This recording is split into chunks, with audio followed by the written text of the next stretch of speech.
आज के लेक्चर में हम बीएससी फाइनल ईयर के third paper solid state electronics की फोर्थ यूनिट का रिवीजन करेंगे। तो इसमें पहला टॉपिक है फील्ड इफेक्ट ट्रांजिस्टर। अभी तक हमने पढ़े हैं बाइपोलर जंक्शन ट्रांजिस्टर, जिसमें कि चार्ज कैरियर्स दो प्रकार के होते हैं और जो करंट से कंट्रोल होते हैं। उनमें एक कमी होती है कि उनमें कुछ डिले टाइम होता है फॉरवर्ड से रिवर्स करने में, जिसकी वजह से वो हाई फ्रिक्वेंसी पर यूज़ नहीं हो पाते हैं। तो ये दूसरी तरह का ट्रांजिस्टर होता है जिसमें कि एक ही प्रकार के चार्ज कैरियर्स या तो होल्स या इलेक्ट्रॉन्स होंगे, और इसलिए इनको हम यूनिपोलर ट्रांजिस्टर भी कहेंगे। इसके अतिरिक्त इसमें जो करंट कंट्रोल है वो करंट के द्वारा ना होकर इलेक्ट्रिक फील्ड के कारण होती है, इसलिए इसको फील्ड इफेक्ट ट्रांजिस्टर कहते हैं। तो जंक्शन फील्ड इफेक्ट ट्रांजिस्टर या फील्ड इफेक्ट ट्रांजिस्टर इसको कहा जाता है। ये दो प्रकार का होता है, N channel field effect transistor या P channel field effect transistor, JFET और फैट। और दूसरी प्रकार का फील्ड इफेक्ट ट्रांजिस्टर है मॉसफेट और आईजीएफईटी, मतलब metal oxide semiconductor field effect transistor या insulated gate field effect transistor. तो वर्किंग के आधार पर मॉसफेट दो प्रकार का होगा, एक तो डिप्लीशन टाइप और एक एनहांसमेंट टाइप। और इसमें भी according to semiconductor depletion type भी या तो एन चैनल हो सकता है या पी चैनल, और एनहांसमेंट मोड में भी ये एन चैनल या पी चैनल हो सकता है। तो अगर हम कंपैरिजन करें एक फैट फील्ड इफेक्ट ट्रांजिस्टर और बीजेटी का, तो फैट यूनिपोलर है, बीजेटी बाइपोलर डिवाइस है। इसके अतिरिक्त फैट की हाई इनपुट रेजिस्टेंस होती है और मॉसफेट की उससे भी ज़्यादा होती है, जबकि बीजेटी की इनपुट रेजिस्टेंस बहुत कम ओम्स की रेंज में होती है। FET is less noisy than BJT, यानी इससे नॉइज कम प्रोड्यूस होती है फैट से। दूसरा, ये सेमीकंडक्टर के ऊपर फैब्रिकेट करने में इसको आसानी होती है फैट को, और इसकी थर्मल स्टेबिलिटी बीजेटी के मुकाबले ज़्यादा होती है।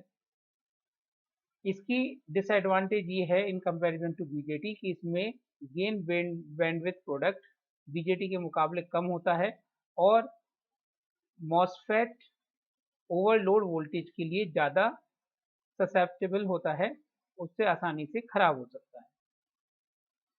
अब हम पहले फैट के बारे में पढ़ेंगे, जे फैट के बारे में, कि जंक्शन फील्ड इफेक्ट ट्रांजिस्टर क्या होता है। सबसे पहले जंक्शन फील्ड इफेक्ट ट्रांजिस्टर में कंस्ट्रक्शन एन चैनल और पी चैनल का। इसमें पहले अगर हम बात करें एन चैनल की, तो उसमें एक एन टाइप सेमीकंडक्टर बार के फॉर्म में होता है, जिसके एक एंड को हम ड्रेन और एक एंड को सोर्स कहते हैं। इसके अतिरिक्त हम इसके बार के जो लेंथ वाली साइड है उस पर दो पीएन जंक्शन यहाँ पर डोपिंग कर देते हैं, तो पी टाइप और इधर पी टाइप, ये दो जंक्शन बन जाते हैं, एक पीएन जंक्शन यहाँ पर और एक पीएन जंक्शन यहाँ पर, जो कहलाते हैं गेट। और पीएन जंक्शन के बनने के कारण अंदर इसमें डिप्लीशन लेयर क्रिएट हो सकती है। इसका जो एन चैनल फैट का सिंबल है वो ये है। यहाँ पर एरोहेड ये बताता है कि डायरेक्शन ऑफ करंट गेट की से किधर होगी, जबकि गेट पे जो पीएन जंक्शन है वो फॉरवर्ड बायस होगा। Arrow head shows the direction of current between drain battery and FET, या हम कह सकते हैं कि arrow head shows the direction of current when gate junction is forward bias. तो ये अगर अंदर की तरफ दिखा रहे हैं, इसका मतलब एन चैनल फैट है और जो करंट है बैटरी से ड्रेन की तरफ जा रही है, या गेट से अंदर की तरफ जाएगी, ये फॉरवर्ड बायस होगा तो पी से एन की तरफ अंदर की तरफ जाएगी। ऐसे ही पी चैनल फैट में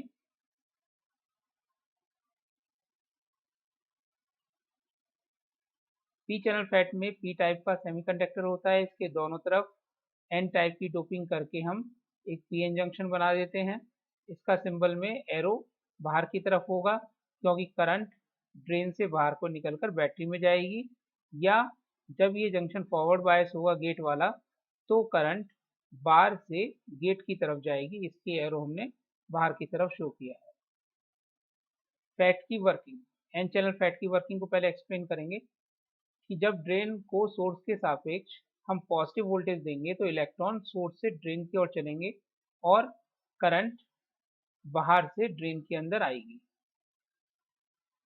जब गेट सोर्स वोल्टेज को हम ज़ीरो कर देते हैं, ज़ीरो से नेगेटिव करते हैं, यानी उसको रिवर्स बायस करेंगे। यहाँ पर देखते हैं हम, अगर हमने यहाँ पर गेट पर नेगेटिव वोल्टेज देनी शुरू कर दी तो यहाँ पर डिप्लीशन लेयर की चौड़ाई बढ़ने लगेगी और ये चौड़ाई इस प्रकार से बढ़ेगी कि जो बीच में चैनल की विड्थ है यहाँ पर तो ज़्यादा होगी और जैसे जैसे हम ऊपर की तरफ चलेंगे चैनल की विड्थ कम होती चली जाएगी। तो अगर हम VGS को यानी कि गेट को हम रिवर्स बायस करते चले जाएं तो एक कंडीशन ऐसी आएगी कि ये डिप्लीशन लेयर इतनी अधिक चौड़ी हो जाएगी कि बीच में से करंट यानी इलेक्ट्रॉन का मूवमेंट रुक जाएगा और तब उस कंडीशन में इसको हम बोलते हैं कट ऑफ वोल्टेज।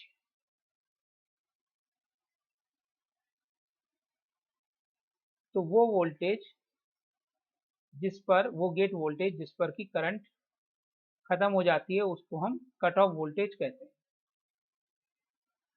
अब अगर हमने गेट सोर्स वोल्टेज को फिक्स कर रखा है और ड्रेन वोल्टेज बढ़ाएंगे तो जैसे कि फिगर में शो कर रहे हैं कि नीचे तो चैनल की चौड़ाई ज़्यादा होगी और ऊपर की ओर कम होती चली जाएगी। एक कंडीशन ऐसी आएगी कि ड्रेन की तरफ चौड़ाई मिनिमम हो जाएगी और उस कंडीशन में हम ड्रेन वोल्टेज को बोलेंगे पिंच ऑफ वोल्टेज। तो पिंच ऑफ वोल्टेज का magnitude gate cut off voltage के मैग्नीट्यूड के इक्वल आता है। इसके बीच में किसी भी गेट सोर्स वोल्टेज पर ड्रेन करंट को निकालने का एक फॉर्मूला या इक्वेशन होती है, ID is equal to IDSS bracket 1 minus VGS o VP का होल स्क्वायर। इसे शॉकली की इक्वेशन भी कहते हैं। इसको हम इस फॉर्म में रिप्रेजेंट कर सकते हैं या इस फॉर्म में रिप्रेजेंट कर सकते हैं क्योंकि VP का मैग्नीट्यूड VGS ऑफ के इक्वल होता है। IDSS जीरो बायस और शॉर्टेड ड्रेन करंट कहलाती है, यानी कि जब गेट सोर्स वोल्टेज जीरो है तो मैक्सिमम ड्रेन करंट को हम IDSS कहते हैं। Drain current does not depend upon VD above VP, मतलब कि ड्रेन करंट VP यानी पिंच ऑफ वोल्टेज के बाद अगर हम ड्रेन वोल्टेज बढ़ाएं तो ड्रेन करंट नहीं बढ़ती है, वो कांस्टेंट हो जाती है। पिंच ऑफ वोल्टेज निकालने के लिए अगर हमें डोपिंग की कंसंट्रेशन पता हो तो फार्मूला एन चैनल फैट और पी चैनल फैट के लिए दिया जाता है, जहां पर स्मॉल a पिंच ऑफ पर चैनल की हाफ विड्थ होती है, एप्सिलॉन चैनल के मटेरियल की परमिटिविटी होती है, Na या Nd जो इम्प्योरिटी है उसकी कंसंट्रेशन होती है। Vp की वैल्यू और IDSS की वैल्यू फैट के कंस्ट्रक्शन, उसके साइज पर और मटेरियल पर डिपेंड करती है। तो हमने देखा कि फील्ड इफेक्ट ट्रांजिस्टर में drain current, drain source voltage और गेट सोर्स वोल्टेज होती हैं। तो किसी भी फैट के लिए तीन पैरामीटर्स हो गए, VDS, VGS और ID। इनके बीच में जो ग्राफ होते हैं वो कहलाते हैं characteristic curve of field effect transistor. यहाँ पे पहले हम N channel field effect transistor की कैरेक्टरिस्टिक कर्व देखेंगे। पहला तो है आउटपुट कैरेक्टरिस्टिक कर्व, यानी कि drain current versus drain source voltage जबकि गेट सोर्स वोल्टेज कांस्टेंट हो, और दूसरा ट्रांसफर कैरेक्टरिस्टिक कर्व, यानी कि drain current versus gate source voltage जबकि ड्रेन वोल्टेज कांस्टेंट हो। इसका सर्किट डायग्राम जिस प्रकार से ट्रांजिस्टर के लिए बनाते हैं वैसे बनाएंगे और वोल्टेज को मेजर करने के लिए वोल्टमीटर और करंट को मेजर करने के लिए मिली एमीटर लगा देंगे। सबसे पहले हम देखते हैं आउटपुट कैरेक्टरिस्टिक कर्व। तो VGS की वैल्यू कांस्टेंट करने पर, सपोज हमने VGS को कर दिया जीरो पर करने के बाद जब हम ड्रेन वोल्टेज की वैल्यू बढ़ाएंगे और उसके करस्पॉन्डिंग ड्रेन करंट की वैल्यू को देखेंगे तो ग्राफ हमारा इस प्रकार से आएगा कि पहले तो करंट तेजी से बढ़ेगी और फिर एक definite voltage drain voltage VP के बाद लगभग कांस्टेंट हो जाएगी। और हम अगर ड्रेन वोल्टेज बढ़ाते चले जाएं तो एक कंडीशन ऐसी आएगी कि करंट की वैल्यू ID की वैल्यू अचानक तेजी से बढ़ने लगेगी। अगर हम गेट वोल्टेज को इस प्रकार से लगाएं कि जो गेट जंक्शन है रिवर्स बायस हो जाए, जैसे यहाँ पर हम एन चैनल के लिए नेगेटिव वोल्टेज लगाएंगे तो मैक्सिमम करंट पहले के मुकाबले कुछ कम आएगी और पहले से कंपैरेटिवली कम ड्रेन वोल्टेज पर ब्रेकडाउन हो जाएगा। जैसे जैसे हम गेट को रिवर्स बायस करते चले जाएंगे मैक्सिमम करंट, कांस्टेंट करंट की वैल्यू कम होती चली जाएगी और ब्रेकडाउन भी कम ड्रेन वोल्टेज पर ही होता चला जाएगा। एक definite voltage gate voltage VGS off से अगर हम ज़्यादा नेगेटिव वोल्टेज लगा देंगे तब कोई करंट नहीं आएगी, यानी कोई ग्राफ नहीं आएगा। तो ये पोर्शन कहलाएगा कट ऑफ रीजन, और जहाँ तक करंट तेजी से बढ़ती है वो कहलाता है ओमिक रीजन, लगभग स्ट्रेट लाइन बढ़ रही है। और जहाँ तक कांस्टेंट है वो वाला रीजन कहलाएगा सैचुरेशन रीजन, और जहाँ ब्रेकडाउन होना शुरू होता है ये कहलाएगा ब्रेकडाउन रीजन। तो इस प्रकार से हम आउटपुट कैरेक्टरिस्टिक को अलग अलग रीजन में डिवाइड कर सकते हैं, cut off region, ohmic region, saturation region और ब्रेकडाउन रीजन। तो ओमिक रीजन में करंट वोल्टेज के लगभग प्रोपोर्शनल होती है जहाँ तक स्ट्रेट लाइन आती है। सैचुरेशन रीजन में इसमें बताया था कि चैनल की जो विड्थ है वो मिनिमम हो जाएगी और ऐसी कंडीशन में करंट कांस्टेंट हो जाएगी, IDSS के लगभग इक्वल हो जाएगी। ब्रेकडाउन रीजन में जब हम ड्रेन वोल्टेज बढ़ाते चले जाएंगे तो एक कंडीशन ऐसी आएगी कि ड्रेन व गेट के बीच में डिप्लीशन रीजन में कोवेलेंट बॉन्ड टूट जाएंगे और जिससे चार्ज कैरियर्स फ्री होंगे और करंट की वैल्यू तेजी से बढ़ जाएगी। कट ऑफ रीजन में जब गेट पर हमने इतनी रिवर्स वोल्टेज लगा दी कि कोई भी इलेक्ट्रॉन का मूवमेंट नहीं हो पा रहा है तो ID की वैल्यू कुछ भी नहीं मिलेगी, चाहे हम ड्रेन वोल्टेज कुछ भी लगा दें। दूसरी प्रकार का कैरेक्टरिस्टिक कर्व कहलाता है ट्रांसफर कैरेक्टरिस्टिक कर्व। ये कांस्टेंट ड्रेन वोल्टेज पर ड्रेन करंट और गेट सोर्स वोल्टेज के बीच में ड्रॉ किया जाता है। इसके लिए mathematically equation ID is equal to IDSS bracket 1 minus VGS over VGS of square, यानी स्टॉकली की इक्वेशन होती है जो ये शो करती है कि VGS ऑफ पर ड्रेन करंट जीरो हो जाएगी और जब VGS की वैल्यू जीरो है तो इसमें जो ड्रेन करंट है वो मैक्सिमम IDSS होगी। तो इन दोनों कैरेक्टरिस्टिक कर्व की हेल्प से हम फील्ड इफेक्ट ट्रांजिस्टर के कुछ पैरामीटर डिफाइन करेंगे, जैसे कि AC ड्रेन रेजिस्टेंस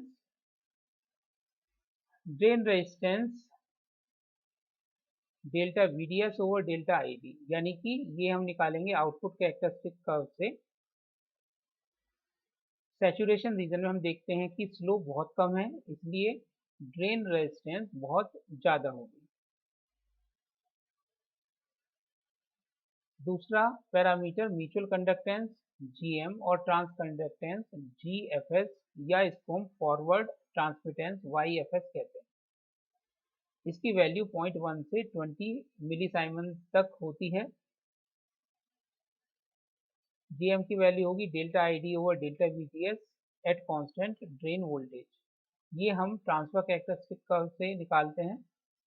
इसका मैथमेटिकल फॉर्मूला किसी पर्टिकुलर गेट सोर्स वोल्टेज के लिए GM is equal to GM naught 1 minus VGS over VP होगा, जहाँ पर GM नॉट ट्रांस कंडक्टेंस है जबकि गेट सोर्स वोल्टेज जीरो हो और GM नॉट की वैल्यू होती है -2 IDSS over VP।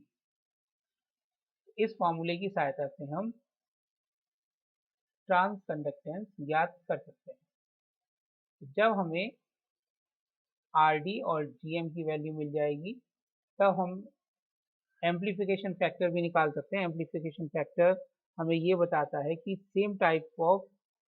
Same amount of drain current change करने के लिए हमें ड्रेन सोर्स वोल्टेज और गेट सोर्स वोल्टेज में जो चेंज करना होता है उसका रेशो क्या है। तो mu is equal to delta VDS over delta VGS। इसकी वैल्यू मोर देन 1 आती है क्योंकि same amount of change produce करने के लिए ड्रेन वोल्टेज में ज़्यादा चेंज करना पड़ेगा in comparison to gate voltage. तो 3 पैरामीटर हो गए ये। Fourth parameter DC drain resistance. DC drain resistance output characteristic curve में ओमिक रीजन में जो ग्राफ आया है उसके स्लोप का इन्वर्स होता है और वो लगभग स्ट्रेट लाइन होता है, इसलिए ये वैल्यू लगभग कांस्टेंट होती है, R D is equal to V D S over I D. तो drain resistance R D, transconductance G M and amplification factor mu में रिलेशन होता है mu is equal to R D into G M. FET का use हम radio TV receivers में कर सकते हैं।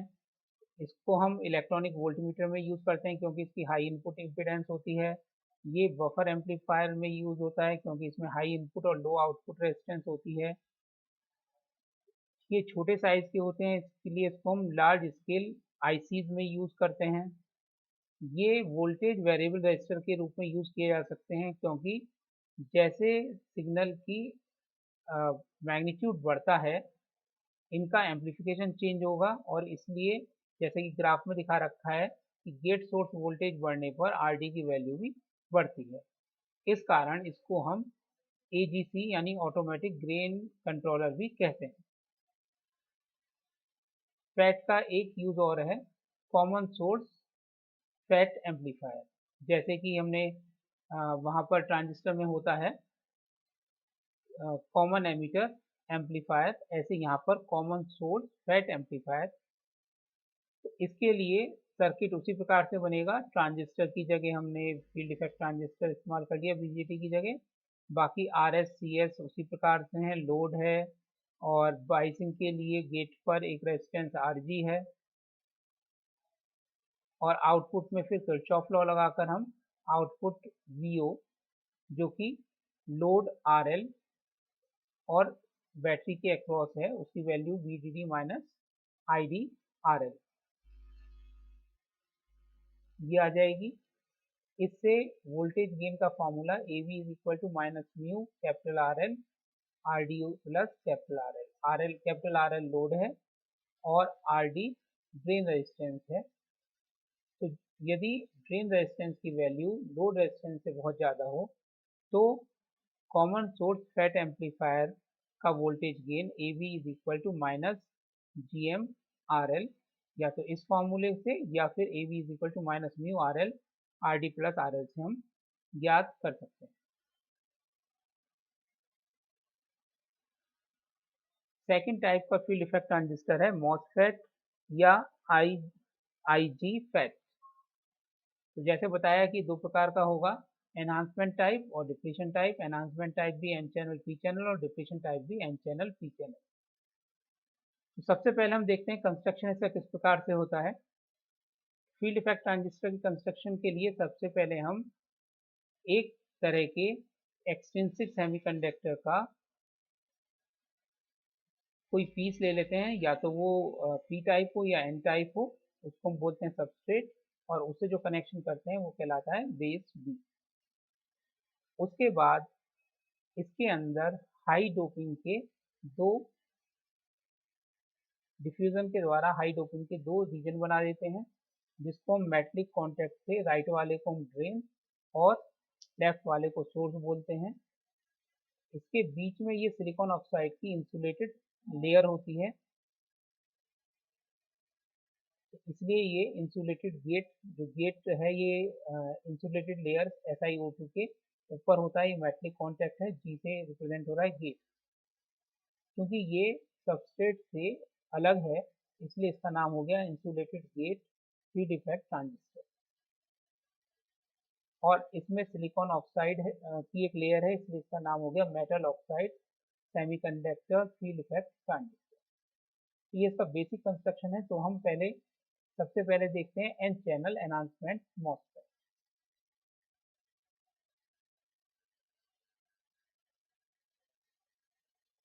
तो इसके कंस्ट्रक्शन के लिए देखिए कि पी टाइप सबस्ट्रेट पर हाई एन टाइप कंसंट्रेशन वाले दो रीजन बना दिए जिसमें राइट वाला ड्रेन और लेफ्ट वाला सोर्स है। सिलिकॉन ऑक्साइड के ऊपर गेट है और यहाँ बीच में एक एन टाइप की कंसंट्रेशन का एक एन टाइप, ये कह सकते हैं कि यहाँ पर इलेक्ट्रॉन चार्ज कैरियर के रूप में मौजूद है, जिसको हमने रेड डॉट से शो कर रखा है। ये हमने डिफ्यूजन के द्वारा क्रिएट कर रखा है। अब एनहांसमेंट टाइप के लिए gate will be positive for N type enhancement MOSFET. तो हम इसको पॉजिटिव करेंगे तो ये कैपेसिटर की प्लेट की तरह वर्क करेगा। ये पॉजिटिव प्लेट हो गई, जो सिलिकॉन ऑक्साइड है बीच में, ये बिहेव करेगा एज ए डाइलेक्ट्रिक, और इस तरफ पर क्रिएट हो जाएगा नेगेटिव चार्जेस या इलेक्ट्रॉन्स यहाँ पर आ जाएंगे। गेट इंसुलेटेड है, इसलिए ये हाई इनपुट रेजिस्टेंस प्रोवाइड करेगा। तो दोनों high doping N type region के बीच में इलेक्ट्रॉन्स की एक लेयर बन जाएगी, जिससे कि चार्ज का मूवमेंट इस चैनल के थ्रू, इलेक्ट्रॉन के चैनल के थ्रू आसानी से होने लगेगा। और गेट पर जैसे जैसे हम प्लस वोल्टेज लगाएंगे, इस चैनल की चौड़ाई बढ़ती जाएगी, इसलिए इसको हम एनहांसमेंट टाइप मॉसफेट कहते हैं। Drain current is enhanced as positive voltage on gate increases, so it is called enhancement type N channel MOSFET. जब पी चैनल होगा तो उसके लिए गेट पर हम नेगेटिव वोल्टेज लगाएंगे, और उसको बढ़ाने पर तब वो कहलाएगा P channel enhancement type MOSFET. इसका सिंबल इस प्रकार से बनेगा। गेट हो गया, एक तरफ ड्रेन हो गया, एक तरफ सोर्स हो गया, और ये सबस्ट्रेट बेस का सिंबल हो गया। इसमें, या इसको इस प्रकार से रिप्रेजेंट कर सकते हैं, इसमें बेस और सबस्ट्रेट को एक साथ कंबाइंड दिखा दिया है। इसमें जो डैश लाइन है वो बताती है कि VGS इजिकल टू 0 पर ड्रेन व सोर्स के बीच में कंडक्टिंग चैनल नहीं होगा। यानी जब तक हम गेट पर प्लस वोल्टेज नहीं लगाएंगे, तब तक बीच में कंडक्टिंग चैनल नहीं बनेगा। एरो हेड ये बताता है कि ड्रेन से धारा मॉसफेट के अंदर जाएगी या बाहर जाएगी। क्योंकि इसमें अंदर की तरफ शो कर रहा है, इसका मतलब ड्रेन से धारा, करंट मॉसफेट के अंदर की तरफ जाएगी। या एरोहेड ये भी बताता है कि एन चैनल सबस्ट्रेट से किस तरफ है। तो जो ये बेस है, एन चैनल इसमें अंदर की तरफ इस डायरेक्शन में है, इसलिए एरो अंदर की तरफ है। सिमिलरली पी चैनल मॉसफेट की अगर हम बात करें एनहांसमेंट टाइप की, तो यहाँ पर देखिए सेम टाइप का कंस्ट्रक्शन है, बस यहाँ पर हाई कंसंट्रेशन एन टाइप की ना होकर पी टाइप की है। जब यहाँ पर हम गेट पर नेगेटिव वोल्टेज लगाएंगे तो यहाँ पर होल इकट्ठे होने शुरू हो जाएंगे, और दोनों के बीच में होल का एक कंडक्टिंग चैनल बन जाएगा। तो इसकी वर्किंग को इसी प्रकार से एक्सप्लेन करते हैं कि ड्रेन वोल्टेज के कारण इंड्यूस चैनल में जो डिप्लीशन लेयर बनेगी, अभी इसमें पहले तो ये हो गया ऐसे गेट वोल्टेज के इफेक्ट का।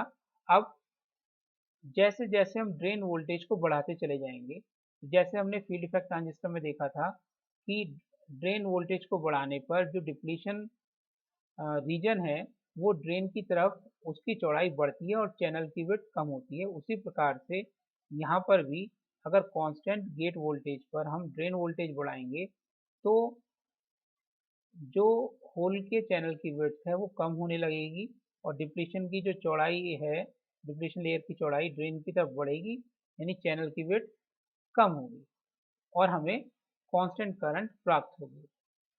अगर हम मॉसफेट का कैरेक्टरिस्टिक कर्व ड्रॉ करें वर्किंग के आधार पर, पहले हम बात कर रहे हैं आउटपुट कर्व, यानी कि drain source characteristic curve ID versus VDS at constant VGS।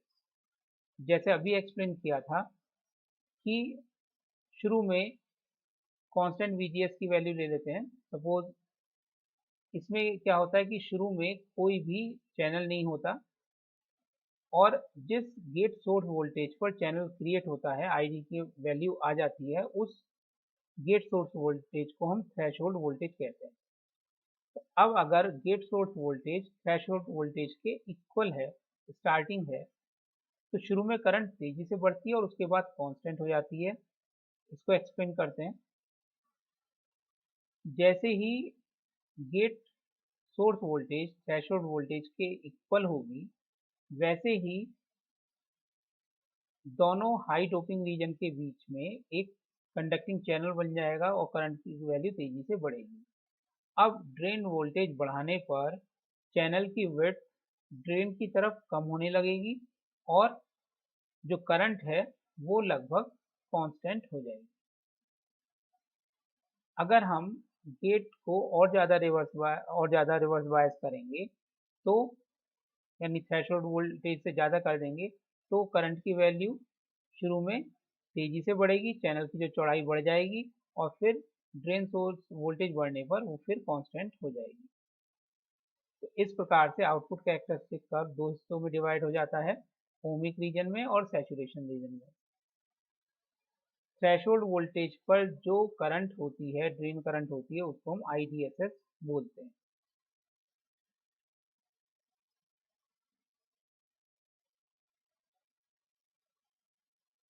और वो वोल्टेज जिस पर कि करंट की वैल्यू कांस्टेंट होनी शुरू हो जाती है, ड्रेन वोल्टेज, वो कहलाती है पिंच ऑफ वोल्टेज VP। ये वोल्टेज कहलाएगी VP। Next, transfer characteristic curve यानी ID वर्सेस VGS। तो हम ये देखते हैं कि यदि कांस्टेंट ड्रेन वोल्टेज पर VGS की वैल्यू बढ़ाएं तो ID की वैल्यू हमें तब तक प्राप्त नहीं होती जब तक कि गेट वोल्टेज एक पर्टिकुलर वोल्टेज जिसे कि थ्रेशोल्ड वोल्टेज कहते हैं उससे ज़्यादा नहीं हो जाती, और उसके बाद गेट वोल्टेज बढ़ाने पर ID की वैल्यू तेजी से बढ़ती है। ये तो हो गया enhancement type MOSFET, P channel और एन चैनल। अब देखते हैं depletion type MOSFET, N channel और पी चैनल। इसके कंस्ट्रक्शन में देखिए कि जबकि हमने गेट पर कोई वोल्टेज नहीं लगाते तब भी इसके बीच में एक कंडक्टिंग चैनल मौजूद होता है, इसलिए हमने यहाँ पर डैश लाइन ना दिखाकर कंटिन्यूअस लाइन दिखाई। जो ऊपर था आपका एनहांसमेंट टाइप मॉसफेट, इसमें कंडक्टिंग चैनल तब तक नहीं बनेगा जब तक कि गेट पर एक सुटेबल वोल्टेज नहीं लग जाती, इसलिए यहाँ पर डैश लाइन दिखाई है, ब्रोकन लाइन दिखाई है। और डिप्लीशन टाइप मॉसफेट में स्टार्टिंग में ही चैनल होता है, कंडक्टिंग चैनल होता है जिसके थ्रू करंट पास हो सकती है, इसलिए यहाँ पर हमने कंटिन्यूअस लाइन दिखाई दी है। ऐसे ही जो एरो हेड है ये रिप्रेजेंट करेगा कि बैटरी से करंट अंदर की तरफ जाएगी या बाहर की तरफ आएगी। इसको हम एन चैनल फैट को इस सिंबल से या इस सिंबल से रिप्रेजेंट कर सकते हैं। ऐसे ही पी चैनल को हम इस सिंबल से, पी चैनल मॉसफेट को इस सिंबल से या इस सिंबल से रिप्रेजेंट कर सकते हैं। तो डिप्लीशन टाइप मॉसफेट में हम अगर एन चैनल मॉसफेट है तो गेट पर माइनस वोल्टेज देंगे, यानी माइनस वोल्टेज देने पर क्या होगा कि यहाँ पर होल्स आएंगे और होल्स आने से इस एन जो ये इलेक्ट्रॉन का कंडक्टिंग चैनल है इसकी चौड़ाई कम होने लगेगी।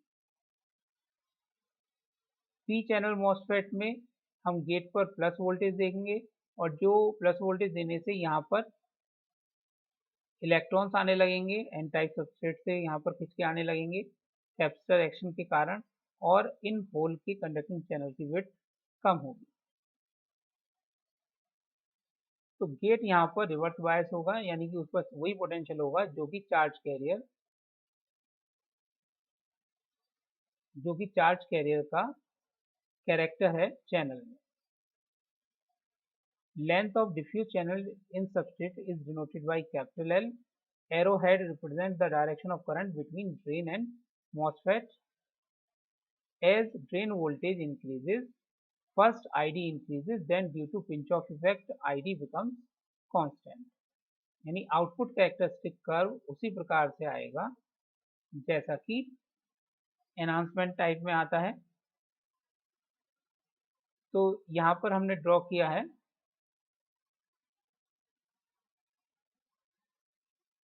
तो VGS की वैल्यू 0 और उसके बाद माइनस होने से नीचे का जो ये पोर्शन है ये आपका डिप्लीशन टाइप को शो करता है, और ऊपर VGS की वैल्यू प्लस रखने पर ये एनहांसमेंट टाइप को शो करता है।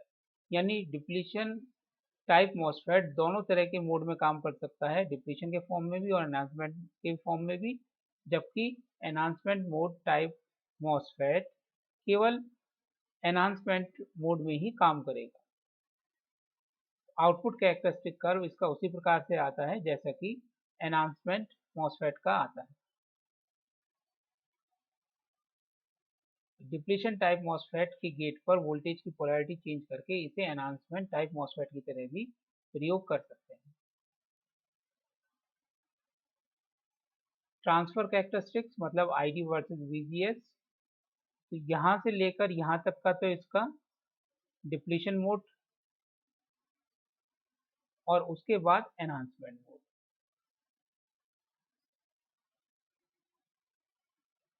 तो डिप्लीशन मोड में हमने पढ़ रखा था कि वीजीएस ऑफ पर करंट की वैल्यू 0 हो जाएगी, वीजीएस 0 पर करंट की वैल्यू मैक्सिमम रहेगी और वीजीएस की वैल्यू और बढ़ाने पर करंट की वैल्यू तेजी से बढ़ती चली जाएगी। ये एनहांसमेंट मोड कहलाता है।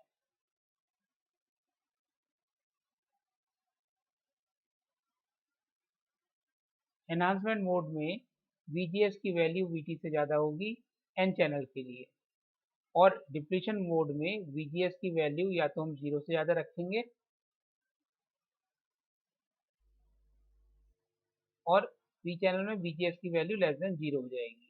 MOSFET can replace every fat but reverse is not true, यानी कि हर एक जंक्शन फील्ड इफेक्ट ट्रांजिस्टर को हम MOSFET से चेंज कर सकते हैं, लेकिन हर एक MOSFET को जंक्शन फील्ड इफेक्ट ट्रांजिस्टर से चेंज नहीं कर सकते। MOSFET की इनपुट इम्पीडेंस ज़्यादा होती है, इसलिए ये पावर डिवाइसेस में यूज़ किया जा सकता है। जिस प्रकार से ट्रांजिस्टर की बाइसिंग होती है उसी प्रकार से फैट और मॉसफेट की बाइसिंग होती है। डिप्लीशन टाइप मॉसफेट और जंक्शन फील्ड इफेक्ट ट्रांजिस्टर की बाइसिंग एक ही प्रकार से है, एनहांसमेंट टाइप मॉसफेट की बाइसिंग अलग प्रकार से। तो पहले हम बात कर रहे हैं जंक्शन फील्ड इफेक्ट ट्रांजिस्टर और डिप्लीशन टाइप मॉसफेट की बाइसिंग। यहाँ पे हमने एग्जाम्पल लिया है एन चैनल का। फिक्स्ड बायस के लिए हमने एक डीसी बैटरी VGG गेट पर लगाई और एक रेजिस्टेंस RG लगाई। बाकी सारा सर्किट जैसे हम ट्रांजिस्टर में लगाते हैं, यहाँ पर हम फैट या मॉसफेट, डिप्लीशन टाइप मॉसफेट दोनों में से कुछ भी यूज कर सकते हैं। ये पर्टिकुलर एन चैनल के लिए दिखाया है, जब पी चैनल के लिए दिखाएंगे तो बैटरीज की पोलैरिटी चेंज हो जाएगी। इस वक्त आउटपुट VO आएगी VGD minus ID RD। Self bias में दूसरा मेथड बाइसिंग का, सेल्फ बायस में बैटरी VGG का इस्तेमाल नहीं होगा, केवल रेजिस्टेंस RG यहाँ लगेगी और सोर्स से एक रेजिस्टेंस RS और उसके पैरेलल में बाईपास कैपेसिटर CS ये लगा हुआ होता है जैसे कि ट्रांजिस्टर में होता है, और इससे हमें बाइसिंग मिलती है और output voltage VO is equal to VDD minus ID bracket RD plus RS होता है। तीसरा सबसे सही method, better method, voltage divider bias method और मिक्स बायस मेथड, जैसे कि ट्रांजिस्टर में भी था कि गेट पर जो वोल्टेज है रेजिस्टेंस R1 और R2 के पैरेलल कॉम्बिनेशन से दी जाती है और सोर्स से स्टेबलाइजेशन रेजिस्टेंस RS और एक बाईपास कैपेसिटर CS लगा देते हैं। आउटपुट ड्रेन से एक कैपेसिटर के थ्रू लेते हैं और आउटपुट VO होगी VDD minus ID bracket RD plus RS। तो ये वोल्टेज डिवाइडर बायस मेथड सबसे बेटर होता है। ये तो हो गया डिप्लीशन टाइप मॉसफेट या जंक्शन फील्ड इफेक्ट ट्रांजिस्टर के लिए। अब biasing of enhancement type MOSFET, तो यहाँ पर गेट जो होता है फॉरवर्ड बायस होता है, तो इसलिए हम फीडबैक बाइसिंग अरेंजमेंट यूज करते हैं। फीडबैक बाइसिंग अरेंजमेंट के लिए एक फीडबैक रेजिस्टेंस RF का इस्तेमाल करते हैं जो कि ड्रेन से गेट के बीच में लगी हुई होती है। इसके कारण ड्रेन से कुछ पार्ट फीडबैक होकर गेट पर आ जाता है जो कि स्टेबलाइजेशन का काम करता है, बाइसिंग का काम करता है, और VGS की वैल्यू यानी गेट वोल्टेज की वैल्यू होती है R1 over R1 plus RF into VDS। Here VGS is feedback voltage which stabilize Q point and RF is called feedback resistance. Next is silicon controlled rectifier. Silicon control rectifier में 3 PN junction होते हैं। इसमें 4 layer होंगी PN और junction होंगे J1, J2, J3। जो P type का semiconductor है इससे जो कनेक्शन होगा उसको एनोड, और जो एन टाइप का बाहर वाला लेयर है उससे जो कनेक्शन होगा उसको कैथोड बोलते हैं, और जो बीच में पी टाइप का लेयर है उससे जो कनेक्शन होगा उसको हम गेट जी बोलते हैं। इसका सिंबल इस प्रकार से होगा जैसे एक डायोड का होता है, और इसके एन सिरे से एक हमने टर्मिनल और निकाल रखा है जिसको हमने गेट बोला है। यह 3 जंक्शन होने के कारण थायोरेजिस्टर फैमिली का मेंबर है। अब एससीआर का कैरेक्टरिस्टिक कर्व। एससीआर का कैरेक्टरिस्टिक कर्व ड्रॉ करने के लिए एनोड को बैटरी वीएसी के पॉजिटिव से कनेक्ट कर दिया और गेट को बैटरी वीजीसी के पॉजिटिव से कनेक्ट कर दिया।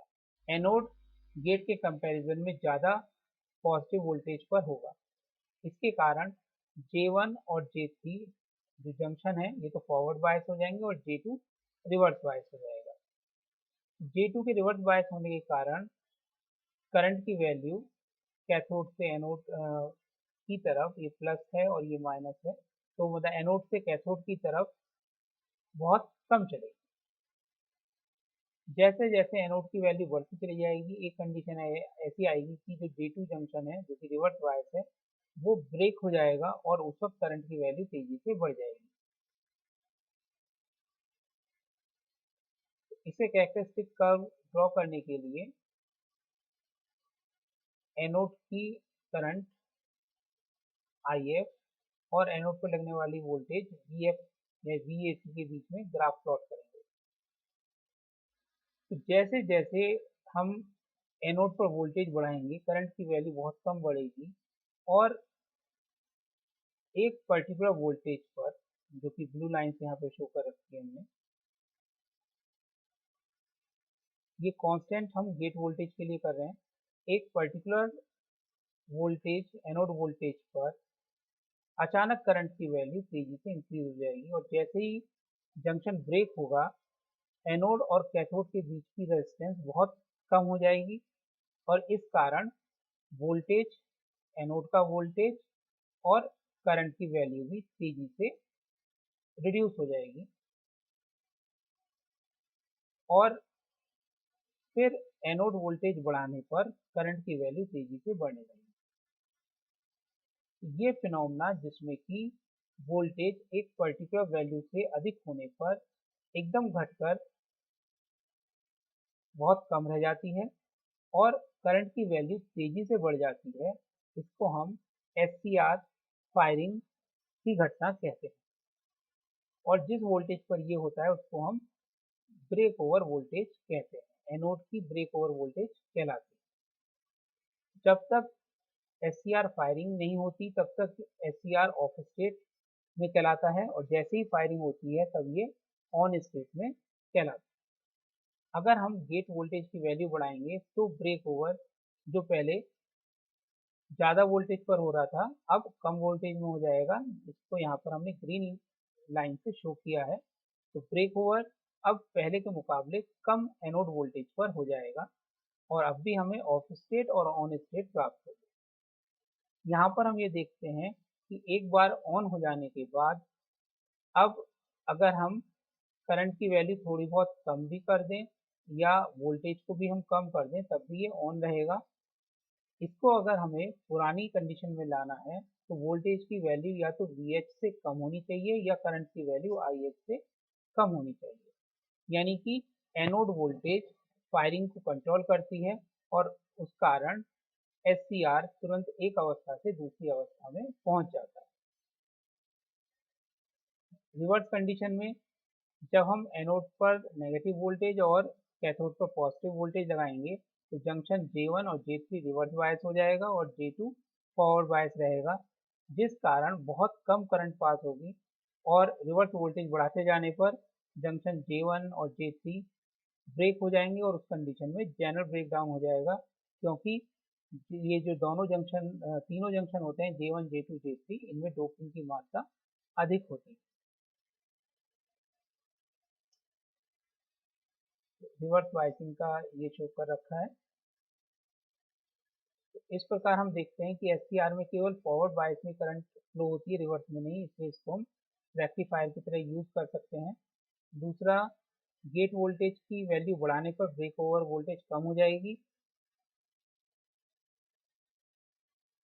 तीसरी बात कि SCR को ऑफ स्टेट में ऑन से ऑफ में लाने के लिए या तो एनोड और कैथोड की पोलैरिटी को चेंज करेंगे या धारा अथवा वोल्टेज की वैल्यू को IH या VH से कम करेंगे, और IH या VH को हम होल्डिंग करंट या होल्डिंग वोल्टेज कहते हैं। SCR एक थायोट्रॉन ट्यूब के इक्विवेलेंट होता है। यह वास्तव में एक रेक्टिफायर है जिससे कि कंट्रोल किया जा सकता है। तो रेक्टिफायर को मतलब इसकी जो फंक्शन होता है वो इस प्रकार से होता है कि ये एक कंट्रोल्ड रेक्टिफायर है।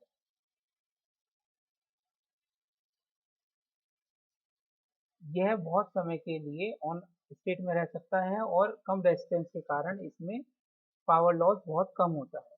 इस कारण इसे हम रियोस्टेट या स्विच के रूप में यूज कर सकते हैं। ये SCR बहुत ज़्यादा पावर पर काम कर सकता है, क्योंकि इसकी जो क्रॉस सेक्शन एरिया होता है जंक्शन का, वो काफ़ी अधिक रखा जाता है।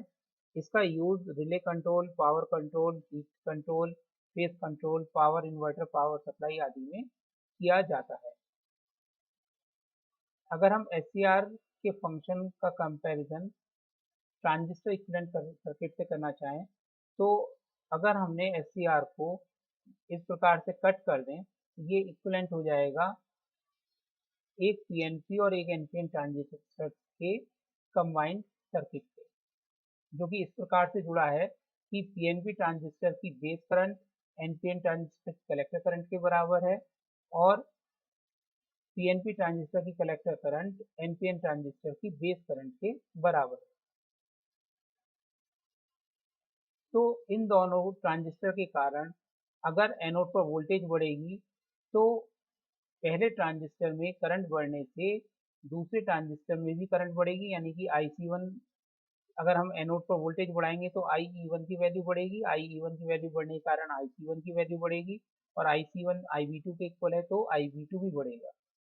IB2 बढ़ने के कारण ट्रांजिस्टर के एम्पलीफाइंग एक्शन की वजह से IC2 भी बढ़ेगा। जब IC2 बढ़ेगा तो पहले वाले ट्रांजिस्टर की करंट बेस करंट IB1 भी बढ़ेगी, यानी कि ये जो IC1, IB2, IC2 और IB1 है, ये आपस में एक साइक्लिक प्रोसेस बना लेंगी, यानी एक की वैल्यू बढ़ने पर बाकी सबकी वैल्यू बढ़ेंगी, और लगातार ये वैल्यू बढ़ते जाने पर करंट की वैल्यू बढ़ती जाएगी और दोनों ट्रांजिस्टर सैचुरेशन रीजन में पहुंच जाएंगे, यानी करंट की वैल्यू बहुत ज़्यादा हो जाएगी, जिसको हम SCR की फायरिंग कहते हैं।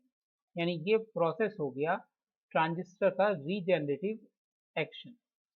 तो हम ये कह सकते हैं कि SCR ट्रांजिस्टर के रीजेनरेटिव एक्शन के कारण फायर होता है और ऑफ स्टेट से ऑन स्टेट में पहुंच जाता है। नेक्स्ट डिवाइस है यूनी जंक्शन ट्रांजिस्टर। तो नाम से जैसे पता चल रहा है कि इसमें एक PN जंक्शन होता है और 3 टर्मिनल होते हैं। तो इसे ट्रांजिस्टर इसलिए बोलते हैं क्योंकि इसमें 3 टर्मिनल होते हैं, एक ही जंक्शन होता है, इसलिए इसको यूनी जंक्शन बोलते हैं। इसे हम 3 टर्मिनल सिलिकॉन डायोड भी कह सकते हैं। ये ट्रांजिस्टर की तरह सिग्नल को एम्पलीफाई नहीं कर सकता। यह AC पावर को किसी छोटे सिग्नल से कंट्रोल कर सकता है, यानी स्विच के रूप में काम कर सकता है। इसमें जो रेजिस्टेंस होती है वो नेगेटिव होती है, इस कारण इसको हम ऑसिलेटर के रूप में यूज कर सकते हैं। इसका कंस्ट्रक्शन, इसमें एक लो इम्प्योरिटी वाला बार, सेमीकंडक्टर बार होता है। सपोज ये एन टाइप का है, एन टाइप बार है, जिसमें 2 एंड होंगे बेस B1 और बेस B2। बेस B2 के पास में एक हाई कंसंट्रेशन का P रीजन होता है जिसको हम एमीटर बोलते हैं, और यहाँ पर एक PN जंक्शन बन जाएगा जो कि B2 के पास में होगा। ये एमीटर जंक्शन, जो एमीटर होता है, ये PN जंक्शन मिडिल में ना होकर एक बेस की तरफ होता है, यानी एमीटर से बेस B1 की रेजिस्टेंस ज़्यादा होगी इन कंपैरिजन टू एमीटर से बेस B2 तक की रेजिस्टेंस। V1 रेजिस्टेंस जो होती है वो लगभग 60% होती है टोटल रेजिस्टेंस B1 से B2 के बीच की। इसका सिंबल इस प्रकार से होगा। अगर एन टाइप का हमने बार यूज किया है तो एरो हेड अंदर की तरफ होगा, जो ये शो करता है कि जब एमीटर का पीएन जंक्शन फॉरवर्ड बायस होगा तो करंट यूनी जंक्शन ट्रांजिस्टर के अंदर जाएगी, और ये जो एरो होता है ये बेस B1 की तरफ होगा, यानी उस बेस की तरफ होगा जो कि एमीटर से दूर है। ये पी टाइप का हो गया। इसका अगर हम डायोड और रेजिस्टेंस इक्विवेलेंट सर्किट दिखाएं तो वो इस प्रकार से बनेगा कि एमीटर से एक डायोड हो गया और B1 B2 के बीच की जो टोटल रेजिस्टेंस है RB1 प्लस RB2, जहाँ से एमीटर कनेक्टेड है वो पॉइंट है A, और RB1 टोटल रेजिस्टेंस का लगभग 60% होता है। UJT का कैरेक्टरिस्टिक कर्व, तो UJT का कैरेक्टरिस्टिक कर्व खींचने के लिए हम सर्किट बनाते हैं। जो बेस B2 है उस पर हमने पॉजिटिव दे दिया, बेस B1 पर हमने नेगेटिव दे दिया। अगर एमीटर ओपन होगा तो जितनी करंट I2 होगी उतनी करंट I1 होगी, और वो वैल्यू होगी VBB upon RB1 plus RB2।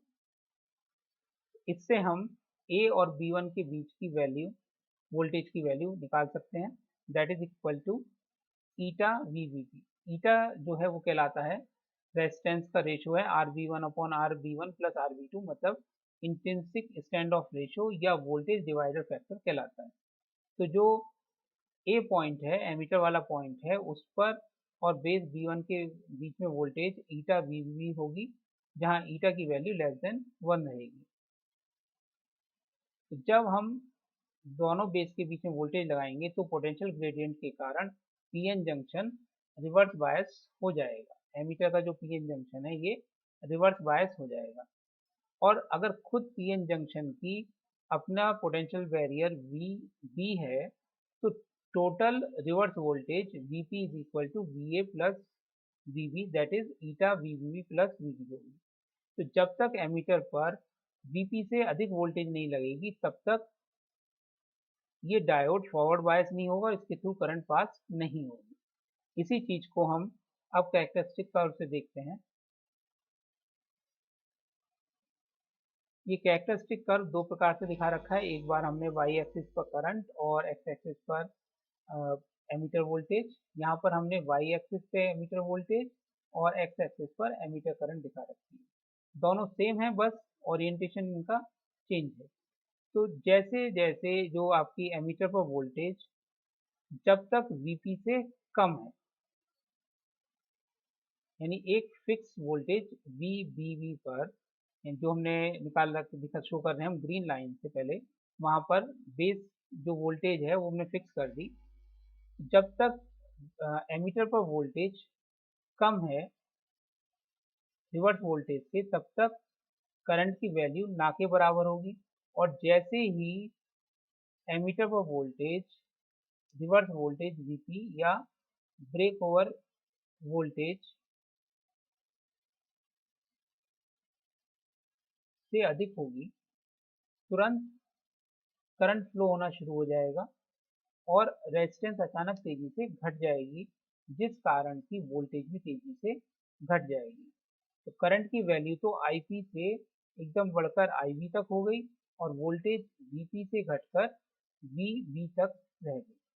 तो ये जो रीजन है कि करंट की वैल्यू IP से IB तक जाना या वोल्टेज की वैल्यू VP से VB तक जाना, जो ग्रीन लाइन से शो हो रहा है ये वाला, ये रिप्रेजेंट कर रहा है नेगेटिव रेजिस्टेंस रीजन। और जब तक फायरिंग नहीं हुई ये सडन चेंज नहीं आया तब तक कट ऑफ रीजन। उसके बाद वोल्टेज बढ़ाने पर करंट की वैल्यू तेजी से बढ़ती है, इसको हम सैचुरेशन रीजन कहते हैं। ऐसे यहाँ पर हम एक्सप्लेन कर सकते हैं कि Vp की वैल्यू बढ़ने पर शुरू में IE की वैल्यू या तो नेगेटिव है या बहुत कम है, और जैसे ही Vp की वैल्यू जो VE की वैल्यू है Vp के बराबर हुई, एकदम इसकी फायरिंग होकर वोल्टेज ड्रॉप हो जाएगी, Vb हो जाएगी और करंट की वैल्यू तेजी से बढ़ जाएगी। इसके बाद करंट का मान बहुत तेजी से बढ़ता है। ये कट ऑफ रीजन, ये नेगेटिव रेजिस्टेंस रीजन और ये सैचुरेशन रीजन। अब अगर हमने बेस वोल्टेज बढ़ा देंगे तो जो काम पहले कम वोल्टेज पर हो रहे थे वो अब अधिक वोल्टेज पर होंगे, जिसको हमने रेड लाइन से शो कर रखा है।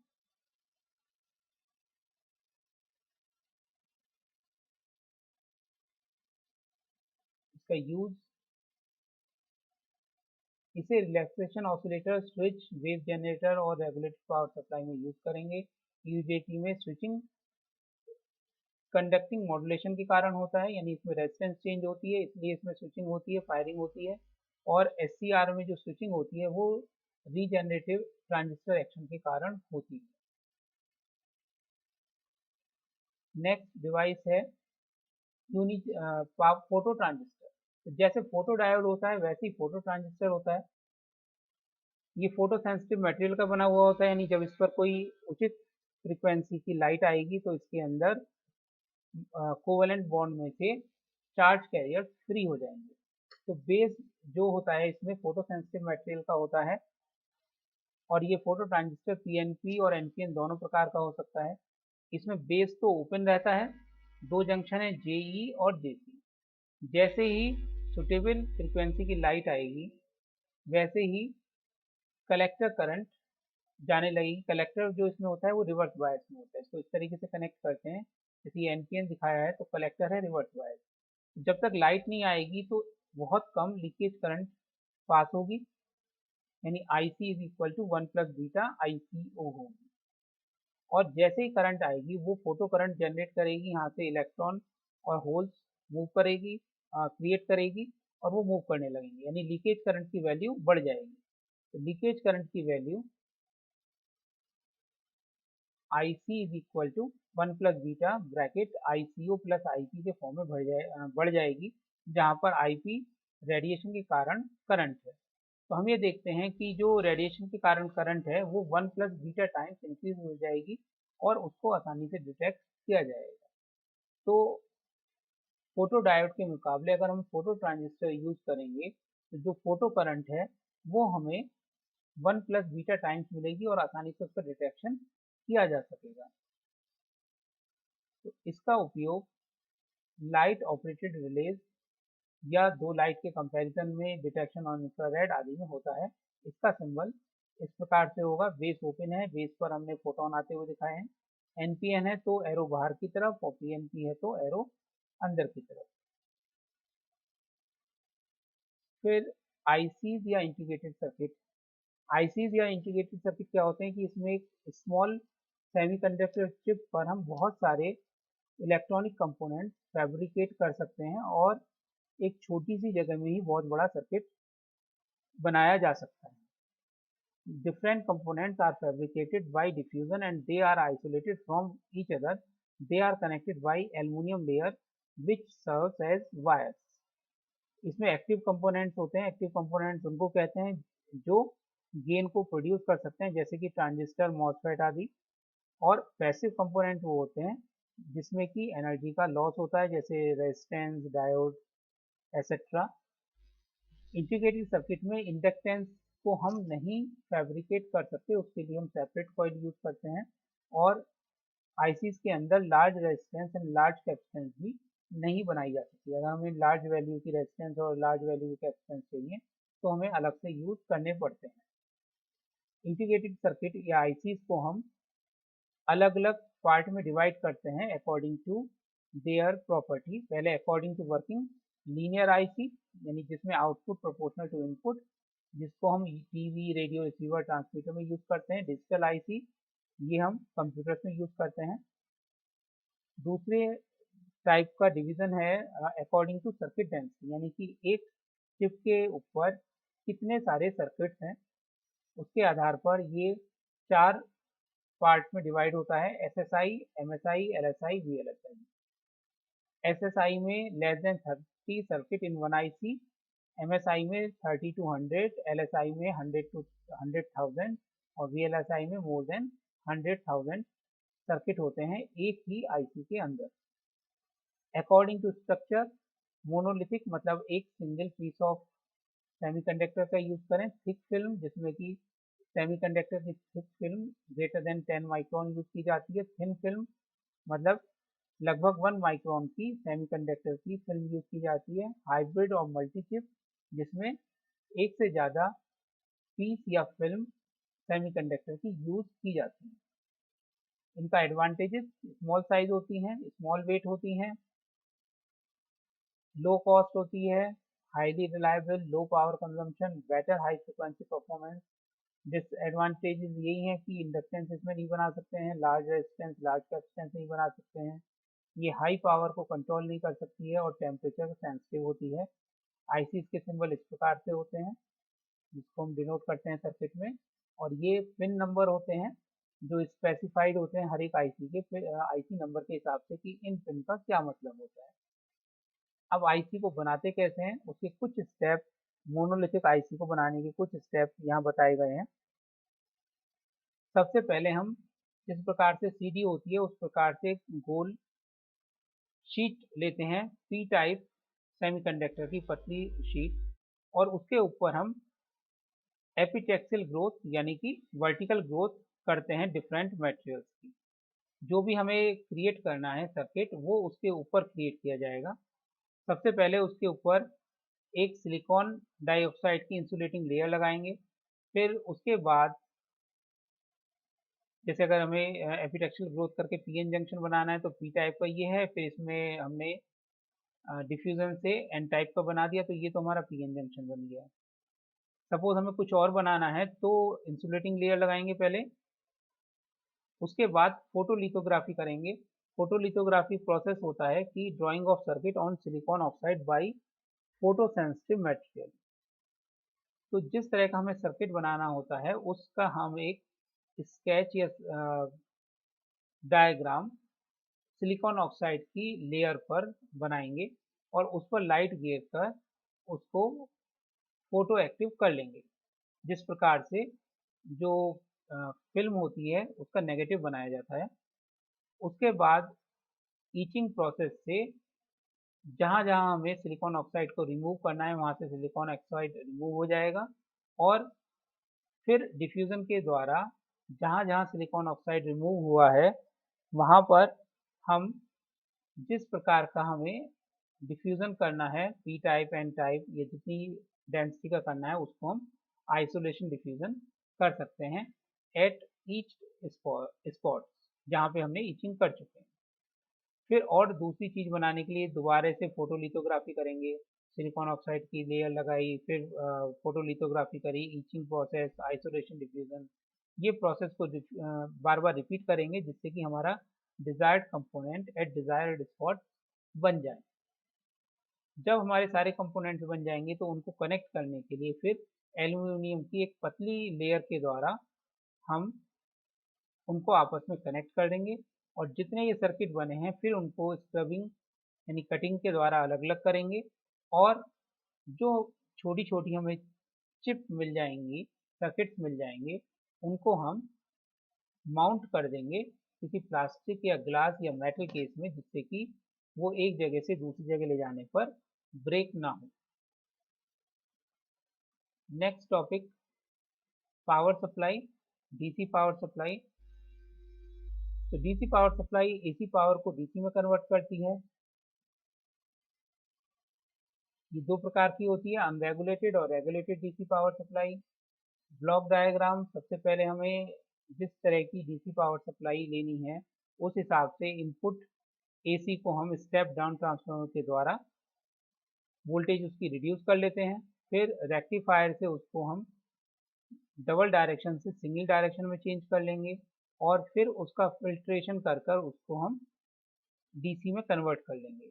अब ये जो हमें डीसी प्राप्त हो रही है, ये इनपुट के साथ, इनपुट वेरिएशन के साथ या लोड वेरिएशन के साथ चेंज ना हो, उसके लिए हम रेगुलेटर सेक्शन लगाएंगे और फिर से हम लोड पर दे देंगे। ये इसका ब्लॉक डायग्राम है। अब अगर हम बात करते हैं इसके अलग अलग सेक्शन की, तो रेक्टिफायर सेक्शन का काम दो डायरेक्शन से एक डायरेक्शन में चेंज करना है। ये दो प्रकार का होता है, हाफ वेव रेक्टिफायर और full wave rectifier. Half wave rectifier भी जो हम लेते हैं वो इस प्रकार से लेते हैं, इसमें एक डायोड इस्तेमाल होता है और केवल हाफ साइकिल में ये करंट को पास करेगा, इसलिए इसको हम हाफ वेव रेक्टिफायर कहते हैं। इसका अगर हम मैथमेटिकल एनालिसिस करें तो डीसी या average value of output current half wave rectifier से निकल के आती है आई नॉट ओवर पाई, और root mean square value output current की निकल के आती है I nought by two. AC power half wave rectifier की निकल के आती है I nought square by four R F plus R L. DC power जो निकल के आती है आउटपुट, वो निकल के आती है I nought square R L over pi square. तो इससे हाफ वेव रेक्टिफायर की एफिशिएंसी आती है 40.5 upon 1 plus R F over R L. तो maximum efficiency half wave rectifier की 40.5% होती है, यानी कि ये केवल इनपुट एसी का 40.5% मैक्सिमम चेंज कर सकता है डीसी में। जब ये रिवर्स बायस में होता है तो जितनी डायोड के ऊपर मैक्सिमम रिवर्स वोल्टेज लगती है वो कहलाती है पीक इनवर्स वोल्टेज, यहाँ पर ये ई नॉट के इक्वल होती है। और आउटपुट करंट में कितना पार्ट एसी होता है डीसी के कंपैरिजन में, वो डिफाइन किया जाता है रिपल फैक्टर स्मॉल आर से, और इसमें वैल्यू रिपल फैक्टर की हाफ वेव में निकल के आती है 1.21, यानी मोर देन डीसी, यानी एसी कंपोनेंट की वैल्यू डीसी कंपोनेंट से ज़्यादा होती है, इसलिए ये अच्छा रेक्टिफायर नहीं है। इसके बाद हम बात करते हैं फुल वेव रेक्टिफायर की। फुल वेव रेक्टिफायर दो प्रकार का होता है, यूजिंग सेंटर टैप ट्रांसफार्मर या दूसरा bridge rectifier. Centre tap transformer में दो डायोड इस्तेमाल होंगे और ट्रांसफार्मर की सेकेंडरी कॉइल के बीच में से एक कनेक्शन लिया जाएगा। ये थोड़ा कॉस्टली होता है। मैथमेटिकल एनालिसिस करेंगे तो इसमें DC output current 2 I nought over pi और आरएमएस वैल्यू रेक्टिफाइड करंट की वो होती है I nought by root two. Input AC power है इसमें I nought square upon two R F plus R L, और इसकी एफिशिएंसी मैक्सिमम निकल के आती है 81%, यानी ये हाफ वेव रेक्टिफायर से बेटर है। ज़्यादा पार्ट ऑफ एनर्जी को ये डीसी में कन्वर्ट कर पाता है in comparison to half wave. Peak inverse voltage इसमें किसी भी एक डायोड के ऊपर होती है ट्वाइस ई नॉट, यानी कि डायोड के खराब होने की संभावना थोड़ी सी अधिक होती है, और रिपल फैक्टर इसका बहुत कम आता है, वो होता है 0.48। इट मीन्स इसमें एसी कंपोनेंट कम है, डीसी कंपोनेंट ज़्यादा है आउटपुट के अंदर। फिर अगला जो फुल वेव रेक्टिफायर है वो है ब्रिज रेक्टिफायर। इसमें चार डायोड पैरेललोग्राम के रूप में यूज होंगे। इसमें सेंटर टैप ट्रांसफार्मर की जरूरत नहीं है, इसलिए सस्ता पड़ता है। मैथमेटिकल एनालिसिस करें अगर इसका तो आईडीसी की वैल्यू, आईआरएमएस की वैल्यू सब उसी प्रकार से आएगी। एफिशिएंसी में सेंटर टैप में आता है 1 plus R F over R L, यहाँ पे आएगा 1 plus two R F over R L.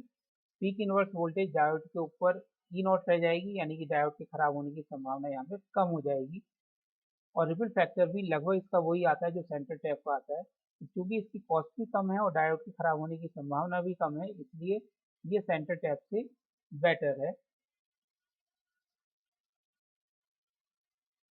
Next section है filter section.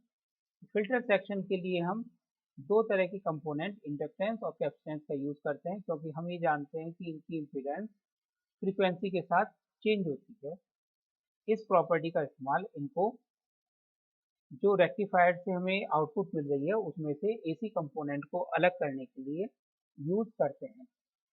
Series inductance filter circuit, ये अलग अलग टाइप के हैं। जैसे पहला है सीरीज इंडक्टेंस फिल्टर सर्किट, ये एसी को अपने में से होकर जाने से रोकेगा और डीसी को आसानी से जाने देगा। दूसरा है शंट कैपेसिटेंस फिल्टर सर्किट, ये अपने अंदर से एसी को बाईपास कर देगा और लोड पर केवल डीसी जाएगी।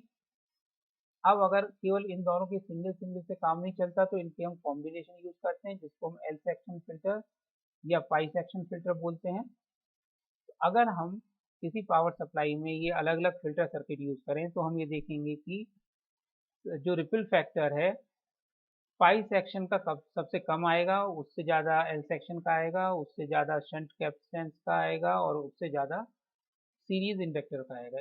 इसका मतलब pi section filter is best out of 4, यानी ये जो आउटपुट देगा, इसकी जो आउटपुट निकलेगी उसमें ज़्यादा पार्ट डीसी होगा, एसी सबसे कम होगा।